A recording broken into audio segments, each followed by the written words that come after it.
అందరికీ నమస్కారం. నేను మీ Haripriya. Welcome to my channel. ఇవాల్టి వీడియోలో తిరుమల కొండపైకి 2 మార్గాలు ఉన్నాయి. అలిపిరి నుండి వెళ్లే దారి అందరికీ పరిచయమైనది. ఈ దారిలో వేగంగా నడిస్తే 4 గంటల సమయం పడుతుంది. తిరుమల చేరుకోవడానికి రెండవ కాలిబాట శ్రీవారి మెట్లు మార్గం ద్వారా.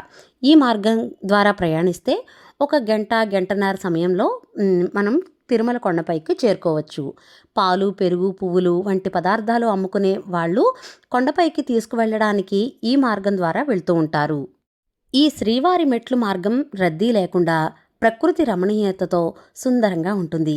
ఈ దారిని 100 మెట్ల దారి అని కూడా పిలుస్తూ ఉంటారు. అనగా ఇవి 100 మెట్లు కాదు, ఇవి సుమారు 2500 మెట్లున్నాయి.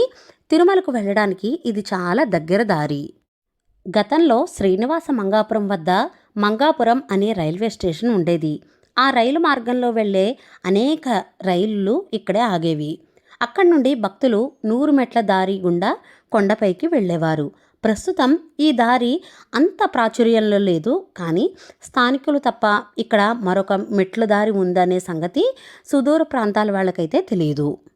ఇప్పుడు ఈ సోషల్ మీడియా వచ్చిన దగ్గర నుంచి శ్రీవారి మెట్ల మార్గం ద్వారా కూడా చాలామంది ప్రయాణిస్తున్నారు. 19వ శతాబ్ది తొలినాళ్లకు చెందిన ఈస్ట్ ఇండియా కంపెనీ ఉద్యోగి, యాత్రా చారిత్రకుడు ఏనుగుల వీరస్వామయ్య ఈ బాట గురించి తమ కాశీ యాత్రా చరిత్ర గ్రంథంలో వ్రాశారు. 1830 నాటికే శ్రీనివాసుని పాదాలు ఇక్కడ ఉండేవి. పడమట దేశస్థులు ఇక్కడి నుంచే ఎక్కుతారని ఆయన వ్రాశారు. మేము ఈసారి శ్రీవారి మెట్లు గుండా తిరుమలకు చేరుకున్నామండి. చాలా బ్యూటిఫుల్ ఎక్స్పీరియన్స్ అయితే కలిగింది. నాకు చాలా బాగా అనిపించింది. మాకు 3 అవర్స్ పట్టింది. ఎందుకంటే మేము పసుపు కుంకుమ రాస్తూ మెట్లకు కొండ మీదకు వెళ్ళాము. అందుకని 3 అవర్స్ పట్టింది. ఇంకా పసుపు కుంకుమ ఎంత పట్టింది అంటే కనుక, పసుపు ఏమో కేజీ పసుపు తీసుకున్నాను, కుంకుమ 1/2 కేజీ తీసుకున్నాను. 1/2 కేజీ అలా అలా కలుపుకుంటూ కొంచెం కొంచెం అమౌంట్లో కలుపుకుంటూ వెళ్ళాము. మనకు దారిలో కూడా చాలా మంచినీళ్ళ ట్యాప్లు అయితే మనకు అందుబాటులో ఉన్నాయి. మంచినీళ్ళు ఎంగిల్ చేయకుండా ఆ ట్యాప్ నుండి డైరెక్ట్గా పట్టుకున్నాము. పసుపు కుంకుమ మేము పసుపు 1/2 వేస్తే కుంకుమ అందులో దానికి సగం వేసి మొత్తం మిక్స్ చేసేసి వాటర్ కలిపేసి బాగా మిక్స్ చేసేసి కొంచెం జారుడుగానే మేము తీసుకున్నామండి. మరీ ముద్దల ముద్దలా పెట్టుకుంటూ వెళ్లకుండా కొంచెం జారుడుగానే మెట్లకు రాసుకుంటూ వెళ్ళాము.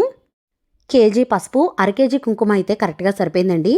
ఆ వెంకటేశ్వర స్వామి వారి దయ వల్ల శ్రీవారి మెట్ల ద్వారా వెళ్తూ ఈ పసుపు కుంకుమ రాస్తూ వెళ్ళామండి. మనసుకు ఎంతో ఆనందాన్ని ఇచ్చింది. ఓం నమో వెంకటేశాయ.